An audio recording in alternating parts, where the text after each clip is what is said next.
Welcome to Sweet Life Beat Life. We hope this video helps. In this video, I will explain how to play Klondike Solitaire.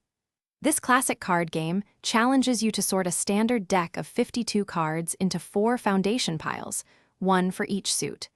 We will cover the initial setup, including the 7 tableau columns, and how to begin your journey to clear the board.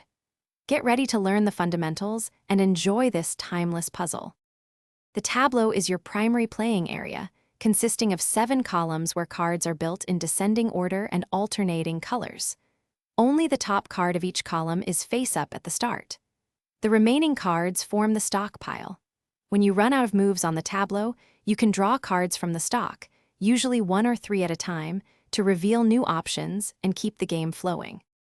Moving cards is key to success. You can move single cards or entire sequences of cards between tableau columns, always building down in alternating colors. The ultimate goal is to move all cards to the 4 foundation piles, which are built up by suit from ace to king. Remember, an empty tableau column can only be filled by a king, opening up new strategic possibilities for your game. To increase your chances of winning, always prioritize uncovering face-down cards in the tableau. This reveals new options and helps you progress. Try to empty tableau columns whenever possible, as this allows you to place a king and open up valuable space. While moving cards to the foundation is the goal, avoid rushing them too early if it blocks other potential moves.